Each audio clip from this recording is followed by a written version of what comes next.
Pagi, Bu.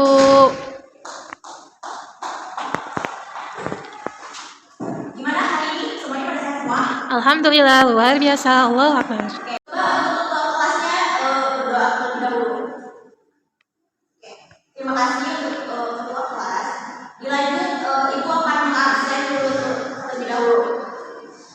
Sika, Hadir. Anggun, sekarang kita akan langsung melihat video yang nanti akan Ibu sajikan di dalam di PPT di atas ini. Kalian dipersiapkan seperti buku, pulpen, dan lainnya. Oke, sekarang kita akan belajar tentang listrik statis ya anak-anak. Pertama Ibu akan menjelaskan tujuan dari pembelajaran kita kali ini. Kita akan lihat tujuannya apa saja. Coba Anggun, silakan dibaca poin yang pertama. Peserta didik dapat mengidentifikasi adanya gejala kelistrikan dalam kehidupan sehari-hari dengan tepat. Oke, terima kasih Anggun. Lanjut. Yang kedua kita harus banyak. Peserta didik dapat menyebutkan contoh gejala kelistrikan yang terjadi dalam kehidupan sehari-hari dengan tepat. Lanjut yang kedua siapa yang mau? Saya, Bu. Oke. Peserta didik mengidentifikasi jenis-jenis muatan listrik dengan tepat. Oke, sekarang yang poin B, ayo siapa lagi? Saya, Bu. Oke, baca.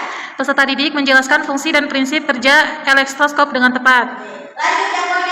Saya, Bu. Oke, lanjut. Peserta didik dapat menganalisis mengenal gejala listrik statis dengan berbagai bahan berdasarkan deret tribol listrik dengan teliti. Oke, itu dia tujuan dari pembelajaran kita kali ini. Semoga kita dapat mencapai semua tujuan pembelajaran di dalam pembelajaran kali ini. Sekarang Ibu akan menjelaskan sedikit materi tentang listrik statis. Yang pertama ada istilah listrik. Listrik berasal dari kata elektron yang artinya batu ampere.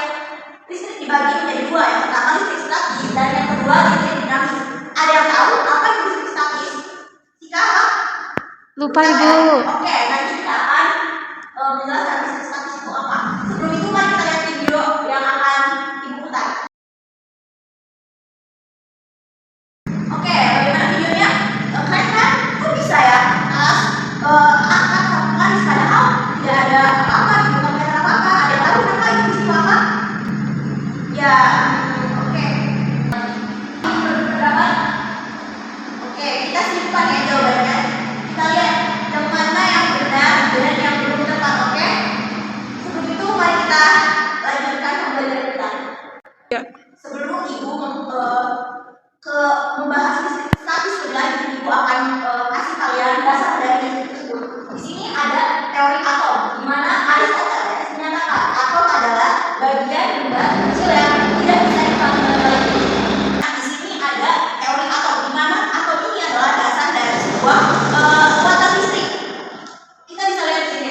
Aristoteles menyatakan atom adalah bagian partikel zat yang tidak dapat bisa dipanggil lagi. Di sini Ibu ada kertas. Kita sobek menjadi dua. Kita sobek lagi menjadi dua. Kita sobek lagi menjadi dua. Sobek lagi menjadi dua. Sobek lagi menjadi dua. Sobek lagi menjadi dua. Sobek terus sampai kita tidak dapat bisa mencoba kertas ini lagi. Itu disebut dengan atom. Apa sih kira-kira bentuk dari atom tersebut? Di sini ada beberapa model atom yang ditemukan oleh para ilmuwan kita sebelumnya. Yang pertama ada atom Dalton. Coba bacakan sih Kak. Apa model atom Dalton? Di sini model atom dari Dalton yaitu atom adalah zarah yang terkecil dan diskrit. Oke, sederhananya seperti Dalton menemukan sebuah atom. Dia memodelkan atom itu seperti bola kecil. Lanjut ada atom dari Thomson, di mana model atom Thomson ini berbentuk seperti roti biskuit, di mana di dalamnya ada muatan-muatan.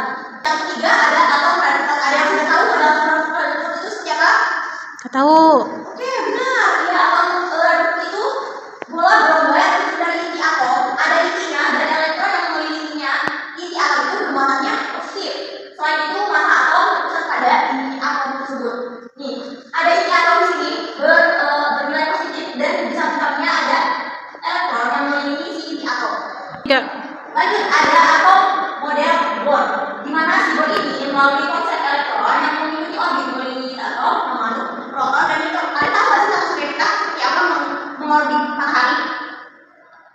Tahu? Oke, ya seperti itu model atom dari Bohr tersebut, di mana si matahari menjadi si inti, sedangkan planet-planet lainnya mengelilingi si inti tersebut. Nah, sekarang kita masuk nih ke muatan listrik. Kira-kira muatan listrik ada berapa ya? Ya, ada dua. Yang pertama ada muatan positif yang disebut apa? Proton. Yang kedua ada muatan negatif yang disebut Elektron. jangan lupa ya, proton dan Elektron. Oke, tadi kita sudah bahas muatan listrik. Sekarang ada interaksi muatan listrik, di mana muatan sejenis akan saling tolak-menolak. Kalian perempuan dengan perempuan, apakah saling tarik menarik? Tentu tidak. Mereka akan saling tolak-menolak, di mana proton dengan proton akan menjadi tolak-menolak, elektron dengan elektron akan menjadi tolak-menolak. Nah, sekarang muatan tidak sejenis atau tarik menarik. Tadi ibu sudah menjelaskan muatan yang tolak-menolak. Kira-kira yang tarik menarik ini siapa ya? Coba sudah. Elektron dan proton. Ya benar. Yang tarik menarik adalah muatan yang berbeda. Plus dengan negatif, negatif dengan plus, mereka akan jadi tarik menarik. Seperti perempuan dengan laki-laki, saling akan tarik menarik satu sama lain. Di sini ibu akan bahas sedikit pupuk kolom, di mana pupuk kolom menyatakan bahwa besar mereka atau gaya tolak antara dua benda bermuatan listrik berbanding lurus dengan muatan-muatannya dan berbanding kembali dengan kuadrat jarak antara keduanya.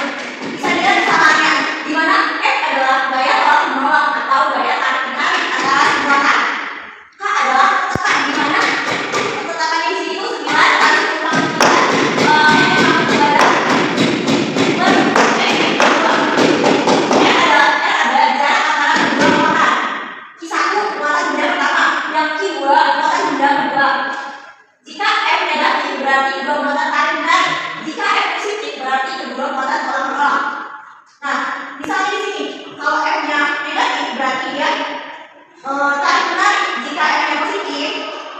berarti dia tolak menolak. Ada di sini ada medan listrik, di mana medan listrik adalah daerah di sekitar muatan listrik yang masih mendapat pengaruh dari gaya listrik tersebut. Medan listrik dilukiskan dengan garis-garis gaya listrik yang searahnya dari muatan positif ke muatan negatif. Oke, di sini ada muatan negatif, di mana arah tanahnya akan ke sini, ke masuk dalam. Sedangkan yang positif ini tanda panahnya akan keluar. Jadi itu untuk medan listrik. Oke, di sini kita kalau mau nyari berat sebuah benda pakai apa kita hitungnya? Ya benar, pakai timbangan. Kalau kita ingin mengukur suhu pakai dengan apa? Termometer. Termometer, benar. Nah, kalau kita ingin mencari muatan listrik, kita harus menggunakan apa kata-kata? Elektroskop. Benar, ini adalah gambar elektroskop, di mana fungsinya dia itu bisa mendeteksi benda bermuatan. Ini ada fungsi elektroskop. Coba dibacakan juga dari poin 1 sampai 4. Fungsi yang pertama mendeteksi adanya muatan pada suatu benda. Yang kedua mengetahui jenis muatan listrik pada suatu benda. Yang ketiga memisahkan muatan. Yang keempat mengetahui jumlah muatan pada suatu benda. Oke, terima kasih Sita. Lanjut, prinsip elektroskop dibacakan oleh Anggun. Prinsip kerja elektroskop didasarkan pada induksi listrik, di mana ketika kepala elektroskop yang netral didekatkan dengan benda bermuatan, maka daun elektroskop akan mengembang. Kemudian jika benda tidak bermuatan, maka daun elektroskop tidak akan mengembang. Jadi prinsip kerja dari elektroskop sendiri di alat tersebut ada seperti daun elektroskop, di mana jika benda tersebut ada muatannya, daun tersebut akan mengembang. Sedangkan kalau tidak ada muatan di dalam benda tersebut, daun itu tetap tertutup. Di sini ada deret tribolistik. Apa sih deret tribolistik? Anak-anak, kita coba lihat poin nomor 1. Tribolistik adalah peristiwa munculnya muatan listrik akibat pengosongan. Nah, pada pengosongan kaca dengan sutra, di mana pada saat kaca diosongan dengan sutra, sebagian elektron kaca, ingat-ingat elektron itu apa anak-anak? Negatif ya, berpindah ke sutra. Alhasil kaca bermuatan positif dan sutra bermuatan negatif.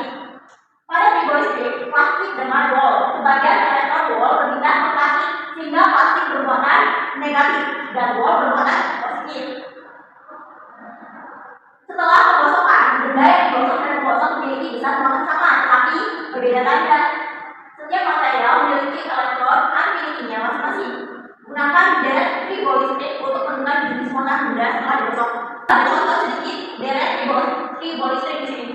Coba yang pertama itu apa sih Kak? Bulu kelinci. Nah, muatannya apa sih Kak? Negatif. Itu positif ya, bukan negatif ya. Oh iya, Bu. Lanjut. Setelahnya, di bawah ada apa?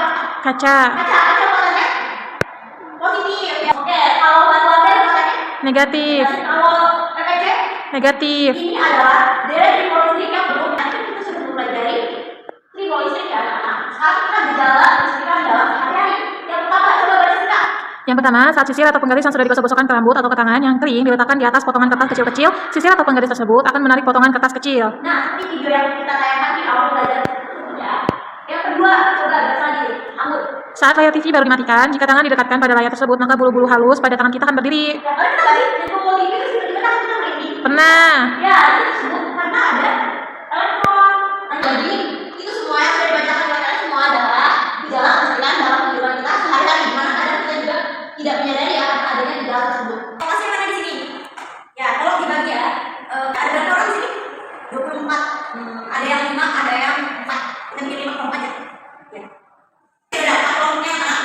Sudah, Ibu.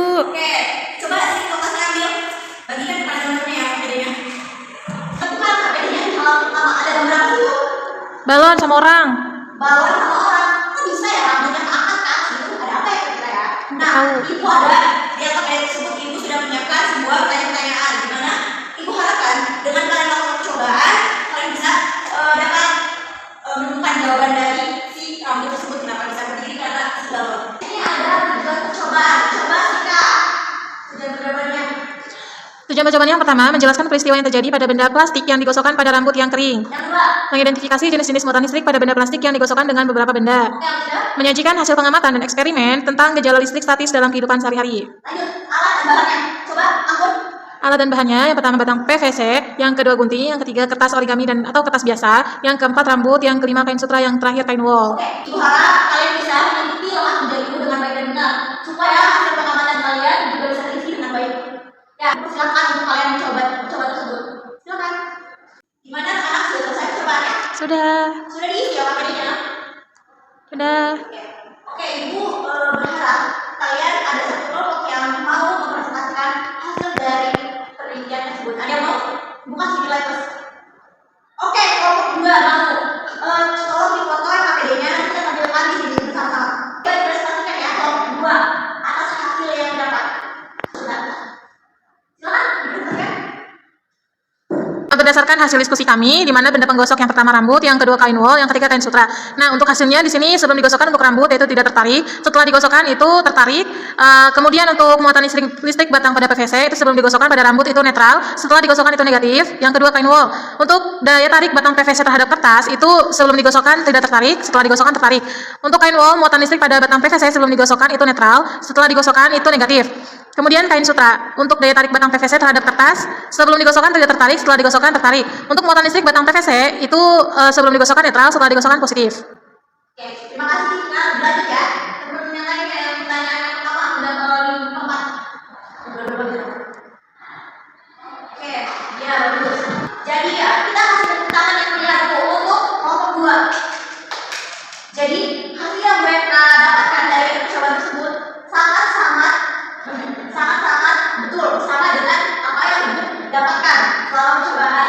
Jadi jika ada yang tidak sama dengan kelompok 2 berarti salah, nilainya akan menjadi minus 5. Untuk kelompok 2 Ibu kasih nilai 100. Jadi di awal pembelajaran Ibu sudah mengasih video ya permasalahan. Nah, kita akan lihat pembahasan akhirnya.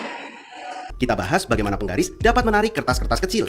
Muatan listrik itulah yang menyebabkan sobekan kertas kecil dapat tertarik ke penggaris. Penggaris plastik yang digosokkan pada rambut bermuatan listrik karena elektron dari rambut berpindah ke penggaris plastik, sehingga penggaris plastik kelebihan elektron. Nah, karena muatan listrik itulah penggaris plastik jadi bisa mengerahkan kekuatan pada kertas dan menariknya mendekat.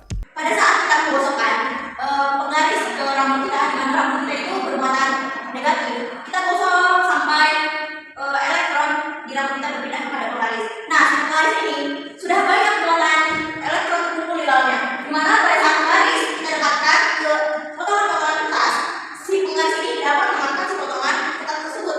Karena apa? Karena si elektron yang terdapat pada penggaris itu sangat banyak, dikarenakan elektron dari rambut berpindah kepada penggaris. Nah, Ibu rasa pembelajaran kali ini dapat disampaikan dengan baik dan semoga ilmunya bisa diserap oleh kalian semua. Nanti LKPD-nya dikumpulkan di meja Ibu, terus di model materi itu ada soal, dimana nanti soalnya kalian isi dan kalian kumpulkan ke email Ibu ya. Nanti Ibu kasih emailnya lewat WhatsApp. Terus Ibu mau minta dari satu orang buat menyimpulkan tadi semua pembelajaran kita hari ini. Ya, untuk kelas boleh. Terima kasih. Tepuk tangan buat kedua kelas kita. Oke, jadi cukup ya pembelajaran kali ini. Kurang lebihnya Ibu mohon maaf, terutama jangan diulang lagi jika seperti kejadian tadi di mana tidak membawa peralatan untuk percobaan. Ibu harap tidak ada lagi kejadian seperti itu. Oke, kita kelasnya mana? Berdoa aja ya. Ya. Wassalamualaikum warahmatullahi wabarakatuh. Ucapin alhamdulillah. Terima kasih. Ibu pergi dulu ya.